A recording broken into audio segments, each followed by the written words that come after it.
Oi. E aí, boa noite. Boa noite. Boa noite, Tudo servidor, bem? servidoras. Tudo bom? Boa noite a todos. Boa noite a Alguém está todos. com o microfone aí aberto? Está dando um eco. Isso, agora sim. Bom, boa noite, servidores e servidoras. Estamos começando a nossa segunda live do Sindipúblicos. Essa iniciativa tem como objetivo levar informações para os sindicalizados, bem como tirar dúvidas e orientar todos sobre as questões relacionadas aos nossos direitos.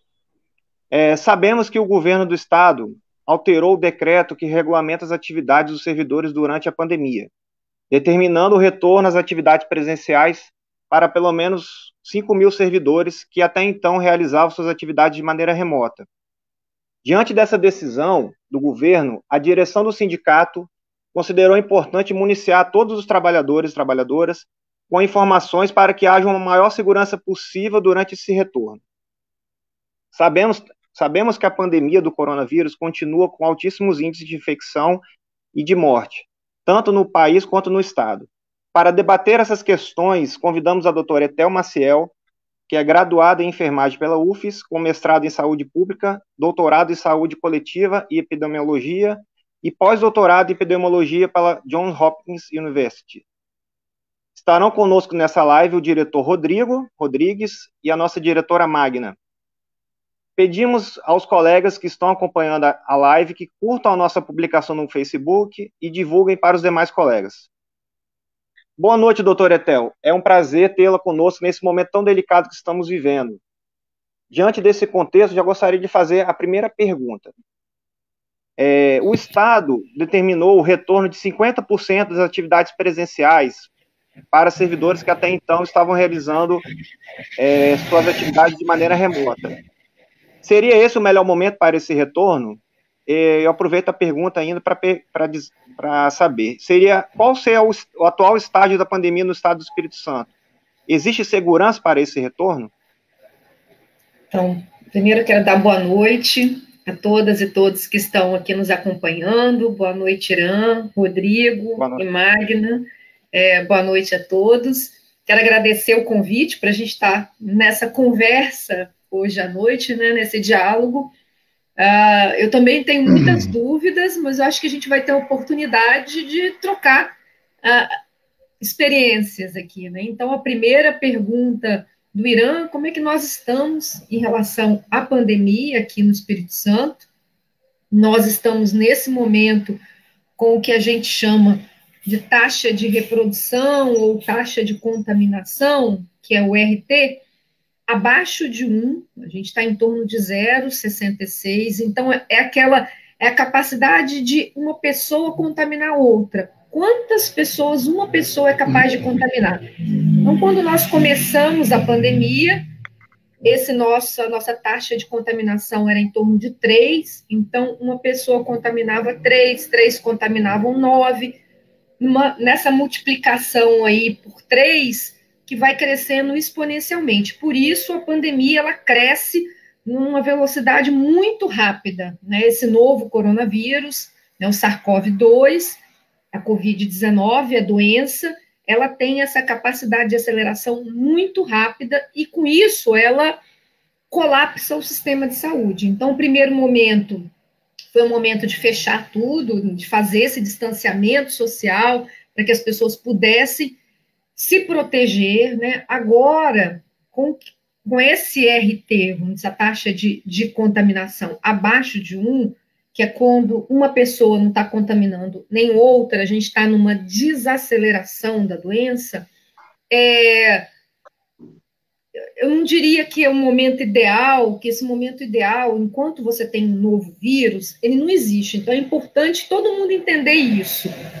O risco, ele existe. O que nós temos que fazer é minimizar o risco e vamos discutir aqui algumas formas de ter medidas de biossegurança que possam minimizar o risco, mas o risco sempre vai existir quando a gente está diante de uma nova doença, um novo vírus que causa uma doença que a gente ainda tem muitas dúvidas. Então, para a gente começar a entender, é isso. Se existisse um momento ideal para a gente retornar, é esse momento, quando o RT estivesse abaixo de 1. Né? Algumas atividades retornaram né, aqui no estado, em outros estados também, quando a doença ainda estava numa curva ascendente, quando o RT ainda estava acima de 1, então isso não é recomendado. Agora, nesse momento, a gente pode dizer que a pandemia ela está estabilizada, ela ainda não está controlada. Controlada é quando ela está muito perto de zero. Esse RT está perto de zero, muito próximo ou zero. Então, a gente ainda não chegou nesse controle, mas ela está estabilizada. Eu tenho usado um exemplo que é como se a gente tivesse a curva epidêmica, né? Como se a gente tivesse subido uma montanha e agora a gente está descendo, a gente está no início da descida. Então, é importante entender que a gente ainda tem um longo caminho. Então, temos um vírus novo e esse vírus traz uma preocupação a mais. Então, nesse momento, Irã, a resposta seria essa, assim, estamos com esse RT abaixo de 1, o que é um indicativo de você começar a flexibilização. Esse seria o momento da gente começar, né, inclusive todas as flexibilizações começaram antes, mas esse seria o indicativo epidemiológico, né, para o retorno. Tá ok, doutora, muito obrigado. Vou passar a palavra agora para a companheira Magna, para ela fazer a pergunta dela. Magna, com você. Seu microfone, Magna, está fechado. Desculpa. Doutora, boa noite a todos. A minha pergunta é, quanto à possível volta às aulas, há segurança em estabelecer protocolos para prevenir as contaminações no ambiente escolar? Esses protocolos conseguirão frear as contaminações? Então, Magna, no caso das crianças, eu já acho mais complicado. A gente vai discutir daqui a pouco algumas coisas do protocolo em si, distanciamento físico, prevenção de lavagem das mãos, uso de máscara. Então, assim, é sempre um pouco mais difícil a gente obter essa adesão em crianças, e dependendo da faixa etária, é quase impossível, né? Nós não temos essa cultura, nós não somos um país asiático, cuja cultura já tem há muito tempo, né, do uso de máscara, toda vez que você sai. Então, assim, não temos essa cultura no Brasil. Tivemos até uma adesão bem grande num curto período de tempo, mas não temos essa cultura. Acho que a volta às aulas, ela me preocupa bastante. Eu acho que mesmo com esse RT, essa taxa de contaminação baixa, a maioria das crianças e dos professores, e aí eu vou fazer uma distinção das escolas públicas e dos estudantes que usam transporte coletivo, que é uma preocupação adicional, né? Essas crianças e esses professores, eles estavam protegidos, eles não estavam, né, se mobilizando pela cidade, é uma população protegida. Então, nós esperamos que a maioria, pelo menos, não tenha entrado em contato com o vírus. Então, quando você coloca essas pessoas num ambiente de aglomeração, como é uma escola, a escola é um ambiente de aglomeração natural. Você propicia contágios e você propicia com que essas crianças e os trabalhadores da educação, eles vão se contaminar, e aí alguns vão adoecer, outros vão ter doenças graves, né, e outros poderão morrer. Então, esse cenário, ele é um cenário possível nos ambientes escolares onde você tem aglomeração. Então, vejo com muita preocupação o retorno das escolas. Ok. Magna, mais alguma dúvida sobre o que ela falou agora? Então, hoje também nós temos aí, não só, você citou das crianças, que é uma preocupação, porque eles realmente não têm discernimento, né? É difícil, mas nós temos aí também os adolescentes, os jovens que não estão acreditando. né?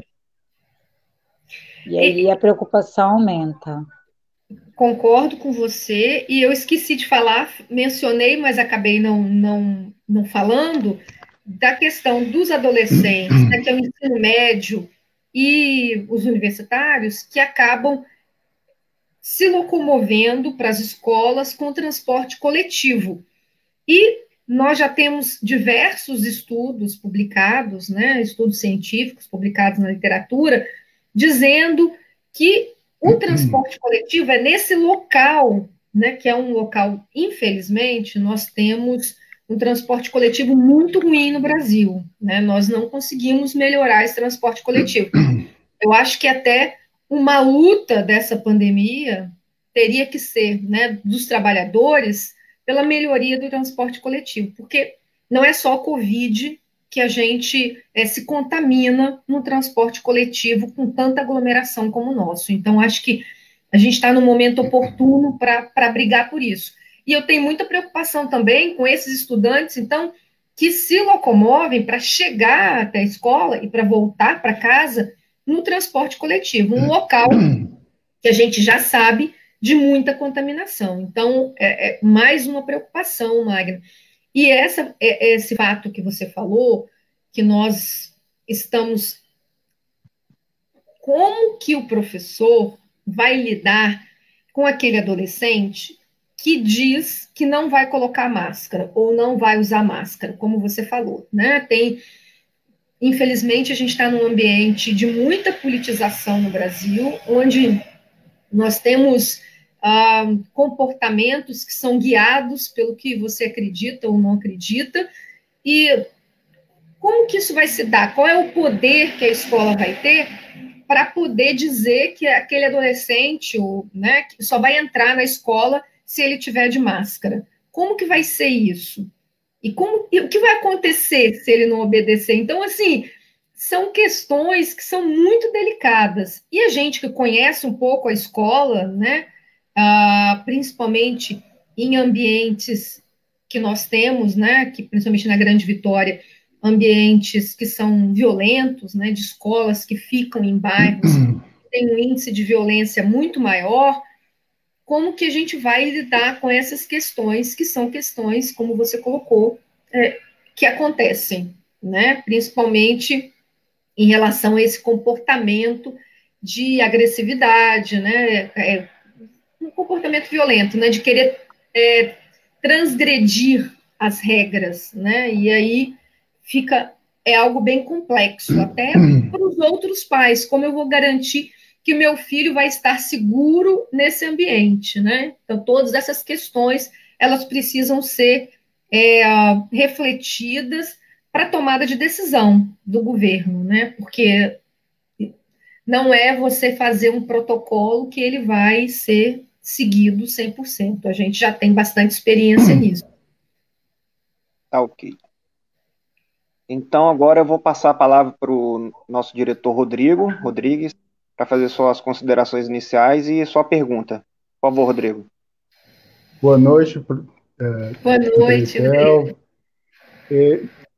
Em cima disso que a senhora está abordando, os servidores terão que retornar agora, e a maioria dos servidores, e diferente do que a sociedade imagina, mas a maioria dos servidores públicos, eles utilizam o ônibus, né? O transporte público. E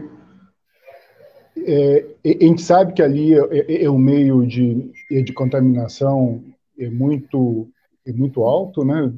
Principalmente porque eles estão sempre cheios. Então, quais as formas de se precaver dentro do transporte, e quando ele chegar no local de trabalho, o que ele deve observar como meios de se precaver, né? Usar máscara, que tipo de máscara, como usar máscara, ele está numa sala, então assim, como que a senhora poderia dar uma orientação para os servidores para eles se deslocarem até o local do trabalho e, estando lá, eles se protegerem? Seria isso. Obrigado. Então, Rodrigo, obrigada. eu penso que agora é o momento que todos os setores estão fazendo os seus planos de retorno, né? De como que esse retorno vai se dar. Então, seria importante um mapeamento, primeiro, das pessoas que têm fatores de risco. Então, essas não vão voltar, né? Não deveriam voltar presencialmente, né? Seriam pessoas que estariam com maior risco de, uma vez infectados, terem doenças graves. Então, essas ficariam. A outra questão, essas pessoas, elas ficam mais de 30 minutos no ônibus, por exemplo, um servidor que mora em Viana e trabalha em Vitória, que mora em Cariacica e trabalha em Vitória. Qual é o tempo de deslocamento de cada servidor? Nós já sabemos, né, de estudos científicos, inclusive o nosso inquérito aqui, que se a pessoa fica mais que 30 minutos no transporte coletivo, né, nesse deslocamento, ela está sob maior risco. Então, nesse plano, eu penso que isso deveria ser observado, né, pelos gestores e os trabalhadores que estão aí pensando nesse plano de retorno, esses trabalhadores que se locomovem em transporte coletivo e que estão a uma distância maior, talvez eles devessem, nesse momento, ficar, né, em trabalho remoto, poderia ser um critério. No transporte em si, a grande preocupação, a pessoa vai estar de máscara, né, máscara caseira mesmo, vai estar de máscara, e sempre pensando que as janelas têm que estar abertas, tudo aberto, tem que ter fluxo de ar.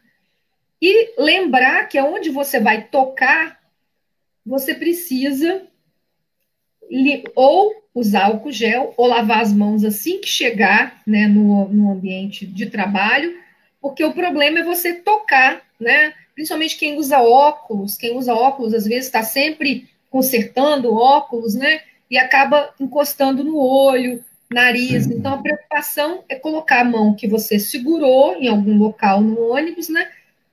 Nas suas mucosas, né? O olho, o nariz ou a boca. Então, cuidado a mais para quem está com óculos aí, que acaba fazendo um movimento com a mão maior, né? Então, assim, chegando ao trabalho, então vamos pensar, fez todo se locomoveu com transporte coletivo, preferencialmente deixaria aquelas pessoas que se locomovem por mais de 30 minutos em trabalho remoto, teria que fazer também, Rodrigo, um escalonamento para tentar fugir dos horários de pico. Então, eu tenho orientado alguns planos de retorno para alguns locais, e uma coisa que eu tenho dito é o seguinte: o ideal seria que a jornada fosse encurtada para que o trabalhador não se alimentasse no local de trabalho.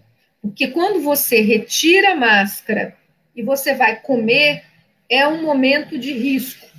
É um momento que você se coloca em risco. Então, o ideal é que tivessem jornadas onde o trabalhador fizesse sua alimentação em casa. Quem entrasse à tarde, quem saísse, né, para poder almoçar na sua residência, para não fazer não se alimentar no trabalho. Então, isso é uma questão para ser observada. A outra coisa, chegou no trabalho com a máscara que você vê no ônibus, o ideal seria ter uma sacola para você guardar aquela máscara e você colocar uma máscara nova. Então, e ficar... Você teria que ter pelo menos 3 máscaras, né? Que você veio e 2 limpas. Porque durante a sua jornada, você pode molhar. Eu não sei, isso é uma coisa muito nova para nós aqui no Brasil. A gente usa máscara, né? Você vai no supermercado, está fazendo alguma coisa ali, mas são coisas rápidas. E aí eu pergunto para vocês aqui, Irã, Rodrigo e Magna, qual foi o maior tempo que vocês ficaram de máscara? Vocês já experimentaram ficar 4 horas de máscara? Ou 5 horas? Ou 6 horas? Não, eu consegui ficar no máximo, também. Foi 1h30. Né? Então, porque ela começa a ficar úmida e o ar começa a não passar. Exatamente. E daí começa a dificultar a respiração. É um pouco difícil, né? A gente que é profissional de saúde, a gente está treinado para trabalhar com máscara, para ficar com máscara. Então, você vai se adaptando ao longo, né, da sua carreira. Mas as pessoas que nunca usaram máscara, Então, quando a gente fala assim, vai retornar ao trabalho e vai fazer uma jornada de 6 horas ou de 5 horas, vamos dizer assim, a pessoa para ficar 5 horas com aquela máscara não é simples. Então, assim, seria importante que tivesse vamos dizer, um período de adaptação, que você não ficasse as 5 horas ou 6 horas que você vai fazer na primeira semana. Então, fica menos tempo, se adapta com isso, porque não é simples. Então, precisa trocar, se você for ficar 4, 5 ou 6 horas, né, você vai precisar trocar essa máscara, porque ela vai umedecer, como o Rodrigo falou, vai ser um incômodo, né? O ideal também é que você trabalhe com a sua garrafa de água, né, na sua mesa, no local onde você está, para você não se locomover em outros locais e para que você não use copo, não use outras forma de outros recipientes, né? E você vai tirar a máscara ali para beber a sua água e vai colocar, né, preferencialmente ali no local onde você fica. Então, são muitos cuidados que nós não estamos acostumados a isso, a gente não está adaptado. Pode ser que não vai ser tão simples quando a gente está falando assim, não, tem que fazer isso, tem que fazer aquilo, os protocolos de biossegurança são esses, mas o dia a dia ali não é tão simples, né? Por isso que eu perguntei. Parece que a gente vai ter que se acostumar com essa questão durante aí bons meses aí, né? Esses cuidados até. É muito importante que as pessoas sigam, mesmo assim, no início é difícil, nossa, fiquei com essa máscara, fiquei muito tempo, mas é importante ficar, é importante, porque é a sua proteção, né? E a máscara, gente, eu queria falar que os estudos mostram que a máscara e o distanciamento físico, né, ele é uma das coisas mais importantes, porque o tanto de partícula do vírus que você inala, ele é responsável pela gravidade da doença que você tem, né, pelos estudos científicos que tem aí. Então, a máscara, ela impede que você inale muito vírus, caso o ambiente, né, esteja infectado. Então, é muito importante para a sua proteção a utilização da máscara. Muito bom. Rodrigo e Magna, tem algum comentário a respeito do que... quando eu uso a máscara por 1 hora, 1 hora e meia, 2, eu fico imaginando o profissional da saúde ter que ficar 4, 5 horas no ambiente. E quando a gente chega em casa, que tem que tirar tudo, lavar, tomar banho, eu fico, ele entrou dentro da sala, se contaminou, tem que tirar tudo aquilo, tomar banho de novo. Cara, eu fico assim, é muito fácil de perder um detalhe e se contaminar, porque é muito difícil. Geralmente, e parabéns aos profissionais de saúde, que olha, é uma coisa muito difícil. A contaminação, Rodrigo, nos profissionais de saúde, o relato no Brasil aqui, em grande parte foi na retirada do material, porque quando você está cansado, né, quando você está cansado, você se distrai, e todos aqueles procedimentos que você tem que fazer, né, só tirar a máscara por aqui, tirar a luva por dentro, você acaba pulando etapas, e aí né, o cansaço faz isso. Imagina. Isso aí. Legal. Estão chegando algumas perguntas aqui pelos comentários, e depois a gente faz uma rodada aqui. Eu queria trazer uma questão, que é uma questão prática do dia a dia em relação ao local de trabalho, que fala sobre ambiente com ar-condicionado. O que é mais seguro, doutora? A gente trabalhar com ar-condicionado desligado ou ligado, deixar... eu creio que tem que ter a circulação de ar, mas como é que funciona essa questão do ar-condicionado no local de trabalho? Então, e aí, só para complementar, desculpa te interromper, chegou uma pergunta aqui do nosso companheiro Marcelo, ele é o servidor do IDAF, e aí ele deixa essa pergunta aqui, ó. Doutor, é prudente manter 70 trabalhadores dentro de um ambiente onde algumas salas não têm janelas e o ar-condicionado é do tipo split? Não é seguro. Não é seguro. Esses 70 trabalhadores, eles não podem estar ao mesmo tempo. É isso que eu falei, tem que ter uma escala, tem que revezar as pessoas, nem todo mundo tem que ir no mesmo dia, então vai segunda, quarta e sexta, outro vai terça e quinta, na outra semana muda. É preciso que seja feita uma escala e que o trabalho, mesmo o retorno presencial agora, ele deve ser uma mescla de presencial com remoto. Então, vai precisar fazer uma escala, preferencialmente, eu não sei se eu consigo colocar aqui, Irã, eu fiz um slide. Eu queria mostrar para vocês um slide que é uma pirâmide da biossegurança. Será que eu consigo colocar aqui? Eu consigo compartilhar se você me mandar pelo... Pode ser pelo WhatsApp aqui. Isso, aí eu coloco. Vou te mandar. Compartilha a tela aqui, gente. Tá. É só um slide para as pessoas verem, assim, as coisas que são mais importantes nessa questão de biossegurança. Então, o colega que perguntou aí, então não é seguro, é preciso que seja feito um escalonamento, é preciso que as pessoas, então, né, uns venham 3 dias numa semana, outros 2 dias, depois muda, então vão fazendo essas escalas.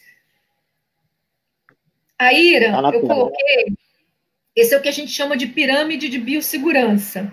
Né? Nessa primeira parte aí, que essa pirâmide aí responde essa pergunta, é o distanciamento físico. É preciso que haja 2 metros de distância entre você e seu colega. Então, por isso que numa sala não é possível ter, dependendo do tamanho da sala, então a sala tem que ser medida, é preciso que tenha distância entre as mesas, e preferencialmente são 2 metros. Pelas pesquisas científicas, né, o que a gente considera são 6 pés, né, 6 pés, que seria 1,82 m. Então, a gente arredonda para 2 metros, que dá uma margem de segurança. Então, manter essa distância de 2 metros é a coisa mais importante, porque pelos estudos, a gotícula, se alguém estiver expelindo o vírus, né, ele não consegue te atingir, porque ele vai cair antes de te encontrar. E com a máscara, você vai ficar mais protegido. Então, distanciamento físico, 2 metros entre as pessoas é fundamental. Na pirâmide de biossegurança, existe uma hierarquia de biossegurança, onde o distanciamento físico é a coisa mais importante na Covid-19. Tá? Depois, é o que a gente chama de controle de engenharia. Aí tem a ver com ar-condicionado e com fluxo de ar. O local precisa ter fluxo de ar. Então, se for muito quente, né, se for assim, nossa, é insuportável. Agora a gente está até num período um pouco menos, de menos calor, né? Mas alguns locais, dependendo da estrutura do prédio, é muito quente. Então, infelizmente, vamos ter que gastar mais dinheiro.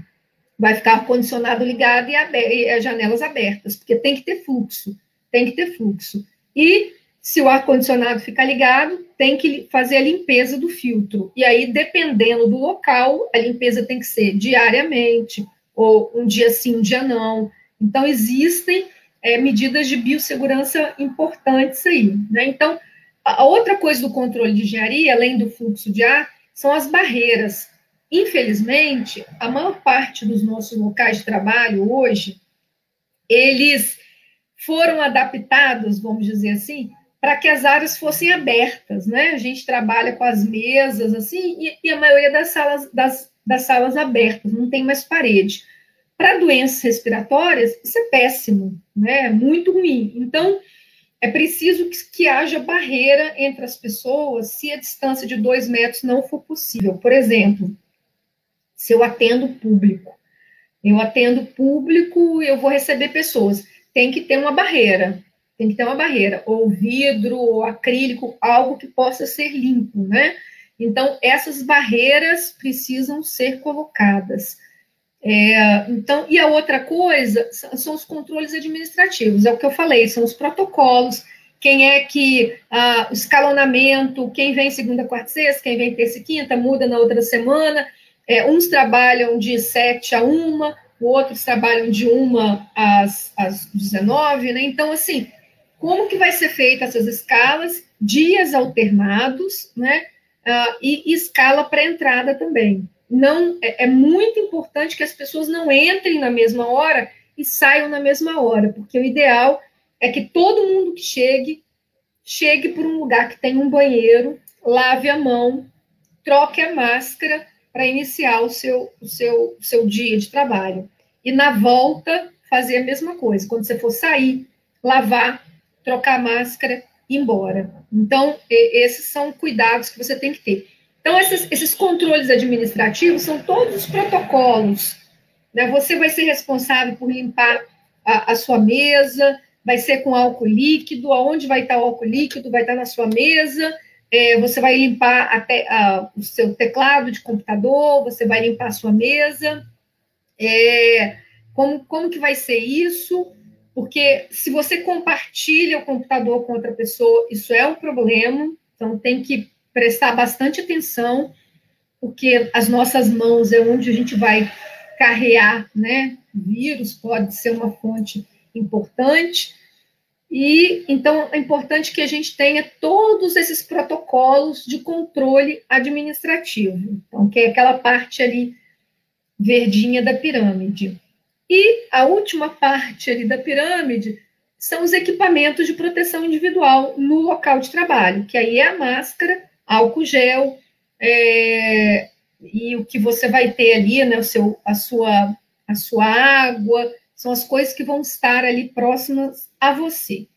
Então, eu acho que é basicamente isso para vocês pensarem nessa pirâmide da biossegurança, que o plano de todo o setor deve ser feito pensando nessas 4 partes. Muito interessante, assim, porque eu acredito que no imaginário popular as pessoas acham que usando a máscara já é o suficiente, né? Tipo, não. A gente está seguro porque a gente está usando a máscara. Alguns nem isso, né? Que a gente olha na rua aí, muita gente totalmente descuidada.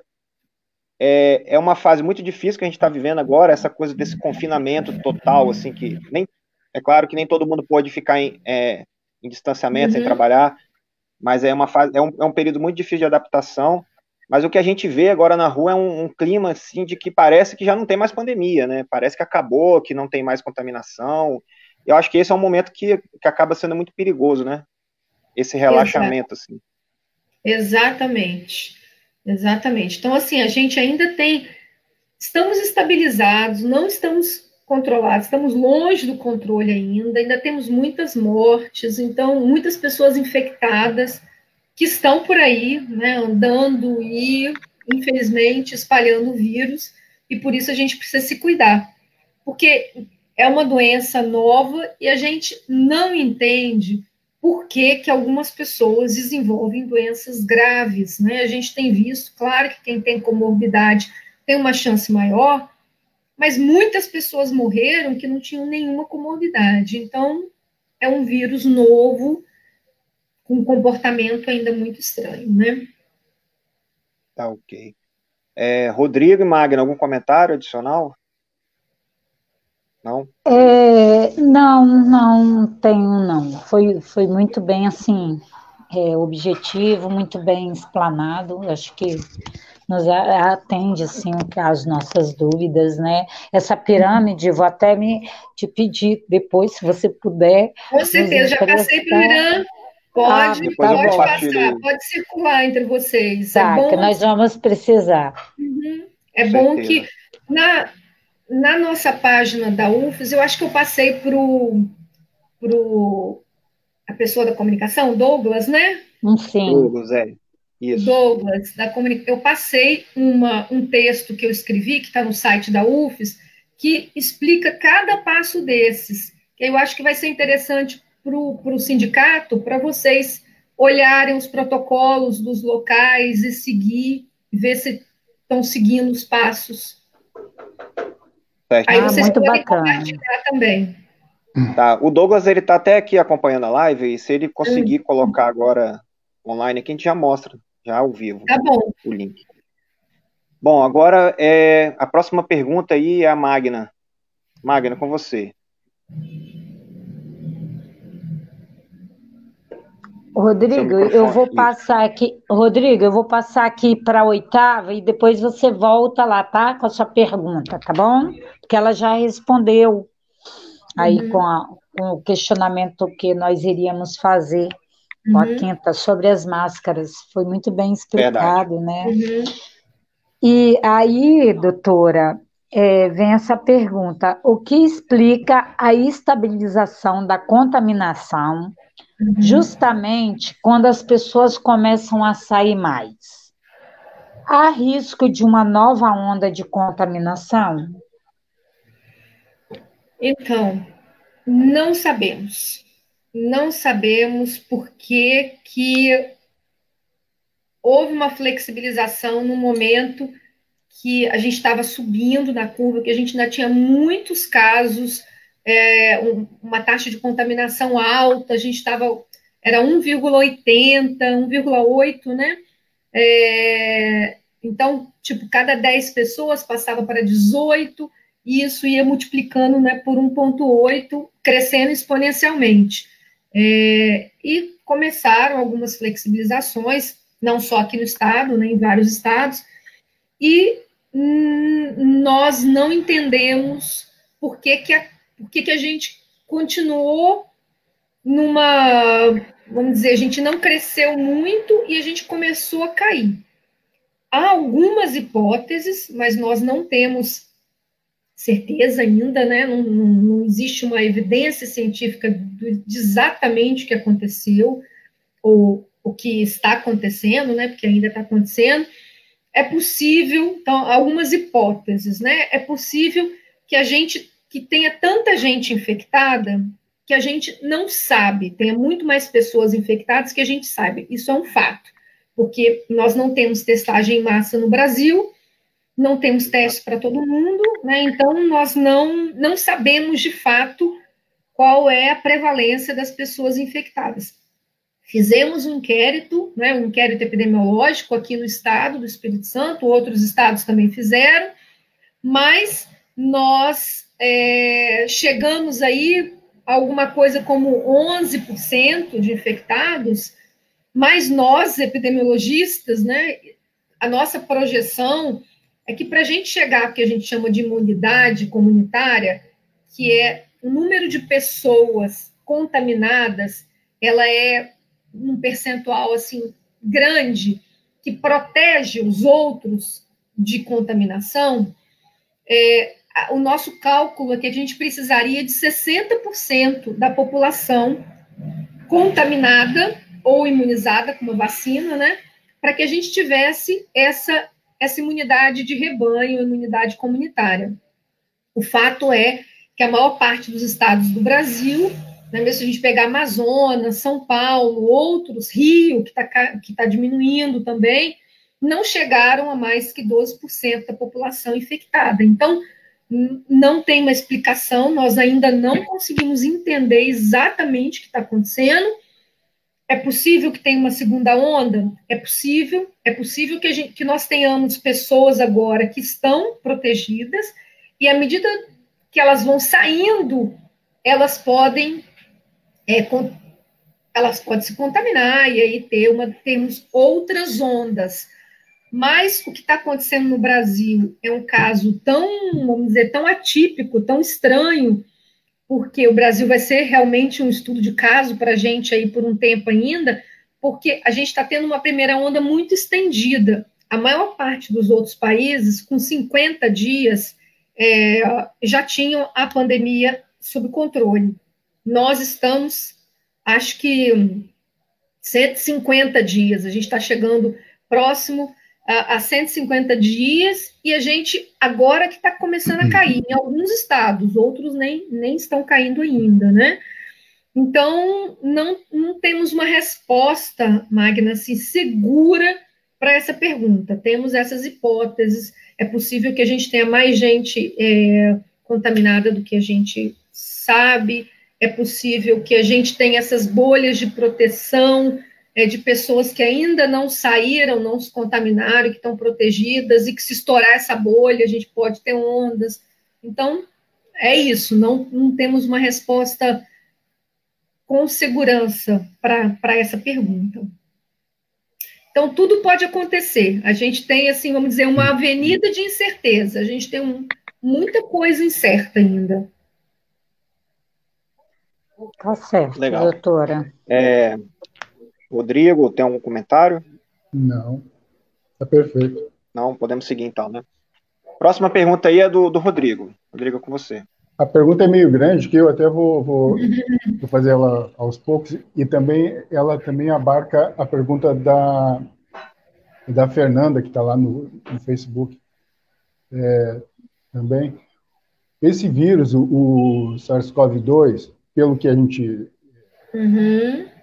Agora a gente virou meio que especialista, né? Que a gente começa a ler artigo que a gente nunca leu. Então a gente começa a ler esse vírus, pelo que eu li, ele é parecido com o da AIDS por ser RNA. E sendo RNA, ele tem uma dificuldade muito maior de fazer algum tipo de vacina, porque a mutação dele é maior e tal, né?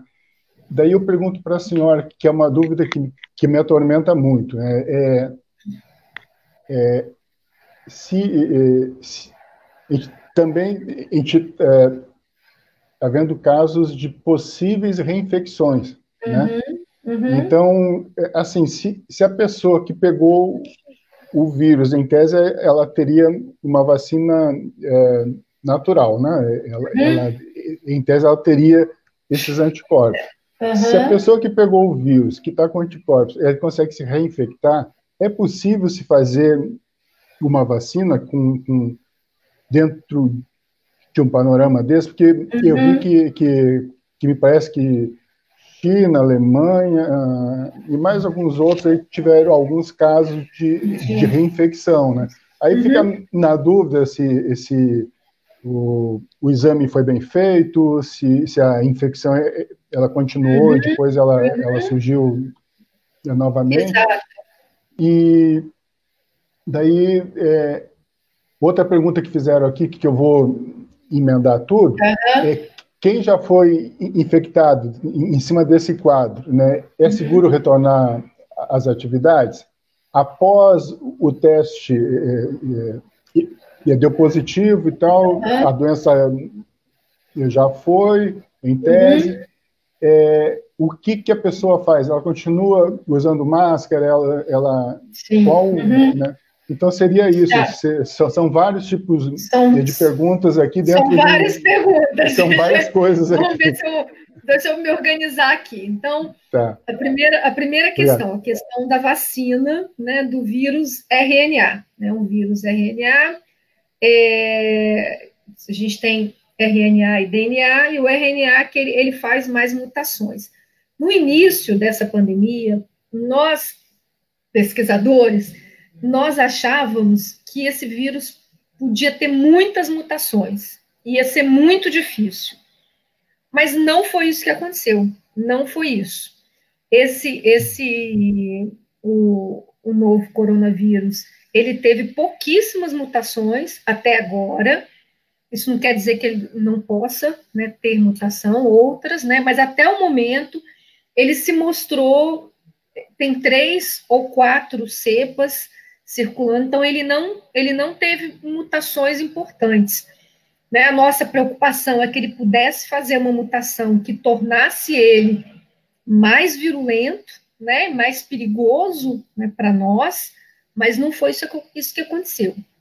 Então, essas 2 vacinas, e agora a terceira, né, anunciada pela Rússia ontem, que a gente não sabe muita coisa, mas as 2 vacinas que estão, vamos dizer, mais avançadas, né, a vacina do Reino Unido e a vacina da China, elas, uma que vai ser produzida pela Fiocruz, outra pelo Butantan, né, elas já estão na fase 3, que é a última fase da vacina. Então, a vacina são várias, ela passa por uma fase pré-clínica e 3 fases em seres humanos. A fase pré-clínica é animais, modelos animais. Então, ela já passou por isso, se mostrou muito boa, e agora está na última fase em humanos. Na primeira fase, a gente testa segurança, a gente vê se a vacina é segura para a pessoa, para nós, seres humanos. Então, elas passaram por esse crivo. Na segunda fase, a gente vê eficácia, ela é capaz de fazer resposta imune. As duas mostraram que elas são capazes de produzir resposta imune, e agora elas estão, então, na terceira fase, que é uma fase mais ampliada, e com bons resultados até aqui. Então, a gente está muito esperançoso com essas duas vacinas. E ontem a gente teve anúncio da vacina russa, que a gente ainda não sabe muita coisa, porque eles ainda não publicaram os dados de fase 1 e 2. Então, vacinas, é isso que a gente sabe. Então, temos esperança sim, e as vacinas estão funcionando sim, até agora. Só para saber, existem mais de 100 vacinas registradas, só essas duas, e agora essa terceira, russa, que chegou até essa terceira fase. Então, a outra pergunta que você me fez, então, foi vacinas e reinfecção, né? Sobre a reinfecção. Então, é uma grande dúvida. Temos alguns casos, como você bem colocou, que estão sendo investigados, às vezes, assim, ao exame que não detectou, a pessoa que está por muito tempo positivo, exatamente o que é que está acontecendo. Temos alguns casos aqui no Espírito Santo também sendo investigados, né, conforme o secretário anunciou, tem uns 2 dias. Então, é uma possibilidade concreta da gente ter a reinfecção. Por isso, já ligo na sua terceira pergunta, a pessoa que teve Covid, como ela tem que se comportar? Da mesma forma, como se ela não tivesse tido Covid. Então, ela tem que usar máscara, fazer todas as medidas de prevenção, de lavar as mãos, cuidado com o olho, com todas as mucosas, nariz, boca, porque existem casos de reinfecção e é possível que a pessoa se reinfecte. Então, o melhor que ela tem a fazer é continuar se protegendo, né? O que tem sido veiculado, né, em algumas hipóteses, é que pode ser que numa reinfecção a pessoa tenha uma doença mais grave, e é isso um pouco como a dengue.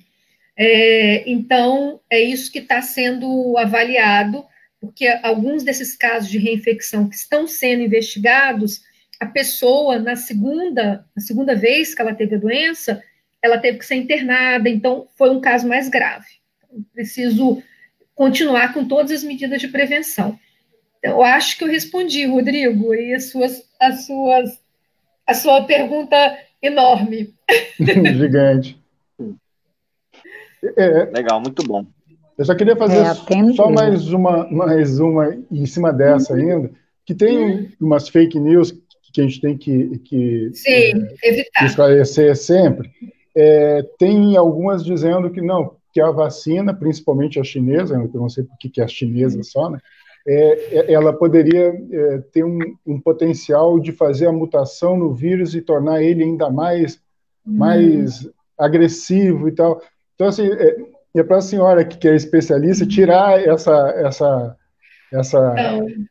ilusão são essas etapas, é por isso até que a vacina russa, vamos dizer, ela está sob suspeição, né, dos cientistas, porque eles não apresentaram esses dados, mas a vacina chinesa passou por todos os testes, publicaram os resultados muito bons. Nós já começamos a fazer administração aqui no Brasil, né, e ela é feita com vírus atenuado, então o vírus não causa doença.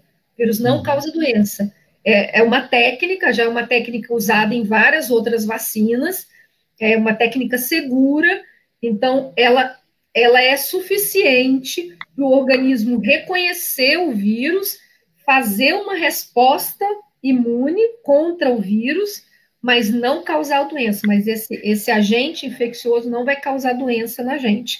E é isso que é avaliado na primeira fase, naquela fase lá de segurança, para ver se a vacina é segura ou não. Então, tá tudo certo. Se passar na fase 3, vai dar certo. Então, agora a gente tem boas expectativas aí. Obrigado. Legal.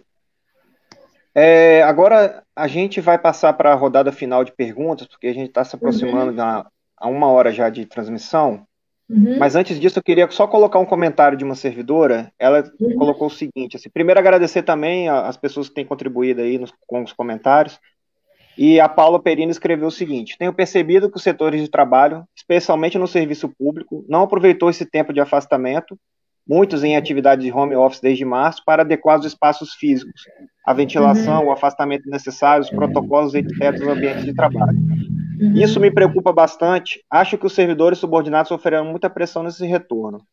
E é só para deixar um comentário mesmo dela que eu achei relevante e dizer o seguinte, que o sindicato está à disposição. Na semana passada a gente teve uma conversa com o Dr. Célio, que é advogado do Sindipúblicos, e qualquer problema que os servidores identificaram nos seus locais de trabalho, falta de equipamento, de proteção individual, falta de álcool, a limpeza inadequada, qualquer situação que a gente tenha discutido aqui, que ele considere inadequado, encaminhe essas denúncias para o sindicato, que a gente vai tomar as devidas providências. A gente tem feito uma parceria com o Ministério Público do Trabalho desde o início da pandemia, e a gente acompanha o decreto do governador sobre a questão do trabalho, essa questão do afastamento, do grupo de risco, e a gente tem recebido muitas denúncias e essa parceria tem funcionado muito bem. Agora eu vou passar para a próxima pergunta, que ela fala sobre a questão do grupo de risco, né? Tem muitos servidores que coabitam com pessoas do grupo de risco, ou então tem contato. Eu mesmo tenho uma mãe que é do grupo de risco, ela tem todos os fatores de risco praticamente, então assim, eu tenho grandes preocupações com ela, né? Muito mais do que comigo, inclusive. Então, assim, a pergunta que eu queria deixar é o seguinte: quais os cuidados extras que os servidores que moram com familiares do grupo de risco precisam tomar? E a outra questão é relativa à testagem. A senhora acredita que a testagem nos servidores poderia contribuir para prevenir a transmissão? Então, primeira questão do grupo de risco, né? É importante, quando do retorno, né, para casa, principalmente quem tem alguém, eu também tenho, né? Eu tenho feito isso todas as vezes, e assim, é cansativo, mas você tem que lembrar, assim, é importante porque você está protegendo alguém. Então, chegou em casa, se você mora no apartamento, ou se você mora em casa, veja um lugar que você possa deixar o seu sapato. Então, aquele sapato que você veio da rua, você deixa ele em algum local antes de você entrar em casa. Então, não entre com o seu sapato, preferencialmente, vá direto, né, para o banheiro, tome um banho, troca a roupa. Se a pessoa do grupo se você não tiver, assim, ambiente, vamos dizer, que a gente tem trabalhadores de ambientes hospitalares, né, ou de unidades de saúde, aí o ideal é que a pessoa do grupo de risco não lave a sua roupa, né? Mas, se não for, tudo bem, né? E você, então, assim, o ideal é que você tire, né, tome um banho antes de você se aproximar da pessoa que você convive. Né? Então, essa vamos dizer, uma medida de prevenção para quando você está retornando para casa. Né? Você me perguntou uma outra coisa, Irã, que questão se a testagem contribuiria para diminuir o risco de transmissão. Sim, com certeza, porque você tem muitas pessoas assintomáticas. Então, a testagem, ela é muito importante. Eu acredito que a gente deveria testar, né? Desde o início eu tenho dito isso, né? Assim, testagem em massa a gente não tinha no início no Brasil, tudo era importado, todos os testes, agora a gente tem capacidade de testagem, mas os testes são muito importantes. Então, eu acredito que a gente deve brigar por ter testes, porque alguém pode estar contaminado, estar assintomático e aí contaminar muitas pessoas, né? É isso que tem acontecido em vários lugares, quando do retorno. Okay. E é importante também, Irã, que todo mundo se conscientize quando você está, não estou me sentindo bem, a síndrome gripal, acordei, né, com dor de cabeça, uma congestão, né, nasal, você não pode ir trabalhar. Então, assim, tem que informar, né, o empregador e tem que tem que se afastar, porque qualquer síndrome gripal, hoje, ela tem que ser colocado um diagnóstico, né, como Covid, até que se prove o contrário. Então, qualquer síndrome gripal, porque às vezes a pessoa fala, não, estou só me sentindo assim um pouco mal hoje, mas eu vou assim mesmo.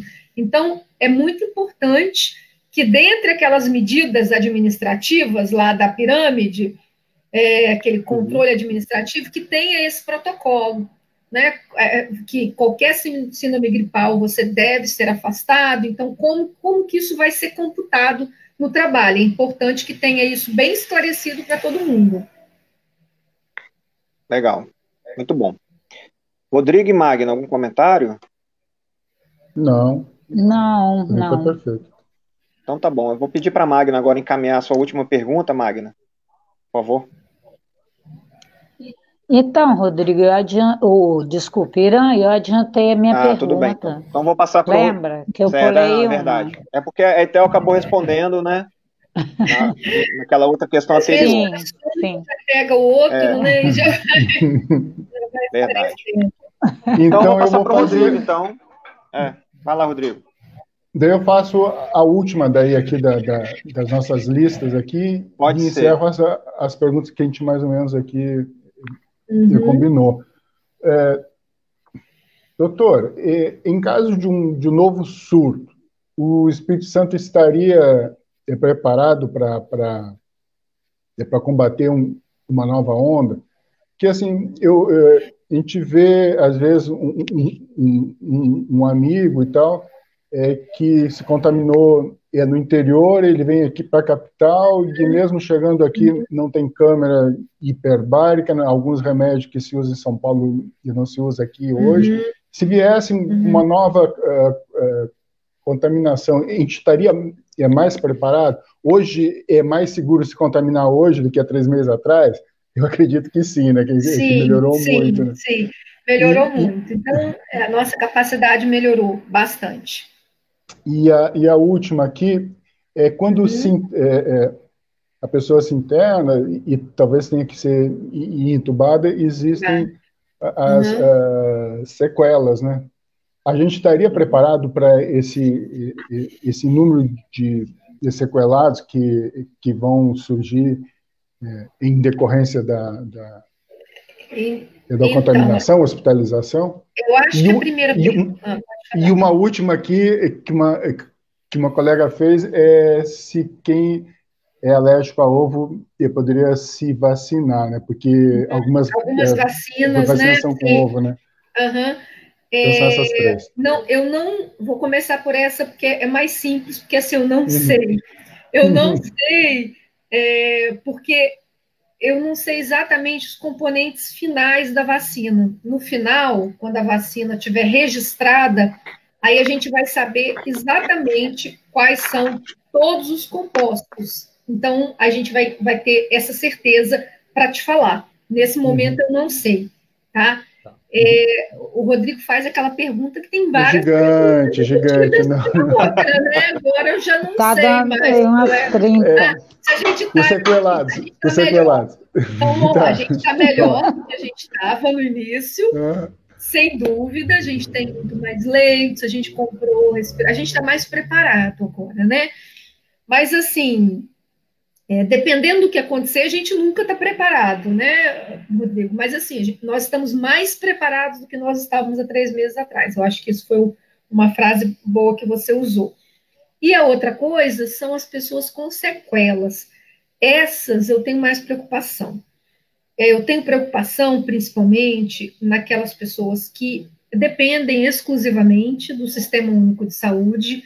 E na última pandemia, na pandemia do Zika vírus, que eu acompanhei as mães e as crianças, né, com síndrome congênita do Zika vírus, a grande dificuldade das mães, até hoje, né, porque a pandemia acaba, mas o sofrimento das famílias continua, né, para sempre,